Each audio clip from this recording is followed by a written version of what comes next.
dans la lutte contre le creusement du déficit public et la nécessité de dégager de nouvelles recettes, chacun y va de sa solution miracle. En commission des finances, la gauche a proposé la mise en place de taxes sur les superprofits ou l'arrêt de certaines aides aux entreprises sans contrepartie.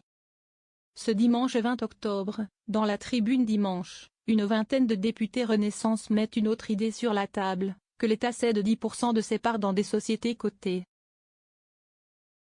Dans la liste des signataires, on retrouve les anciens ministres Gérald Darmanin, Olivia Grégoire et Aurore Bergé, ou encore les députés Mathieu Lefèvre et Violette Spilebout.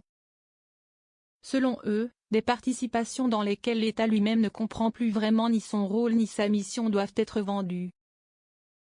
Sinon, pointe-t-il, la France sera le seul pays développé à augmenter massivement l'impôt sur les bénéfices.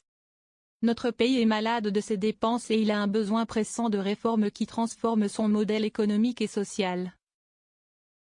Plutôt que de nouvelles pressions fiscales parfois séduisantes à court terme, mais toujours délétères et récessives à moyen et long terme, argumente-t-il. Ces députés macronistes, qui ont chiffré à 180 milliards d'euros le total des participations de l'État dans des sociétés cotées, estiment que vendre seulement 10% de ces participations rapporterait autant, voire plus, que la hausse contre-productive de l'impôt sur les sociétés ou l'augmentation des charges du travail prévues par le gouvernement. Que faisons-nous dans Orange? Une flèche peu subtilement décochée contre Michel Barnier, pour qui les hausses d'impôts ciblées contre les plus riches et les plus grosses entreprises ne sont pas un tabou.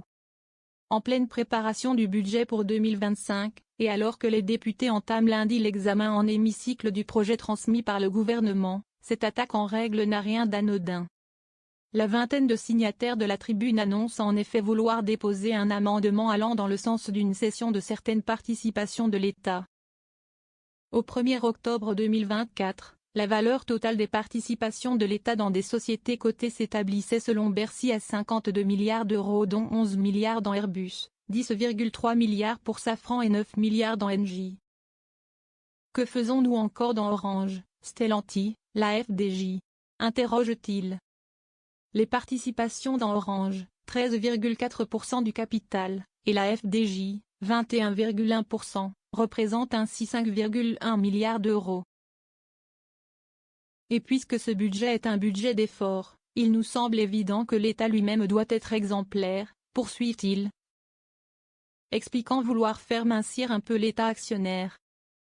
Les discussions en séance publique promettent d'être âpres, à moins qu'une motion de rejet ne soit adoptée dès lundi, ou que le gouvernement ne dégaine un 49.3 plus rapidement que prévu.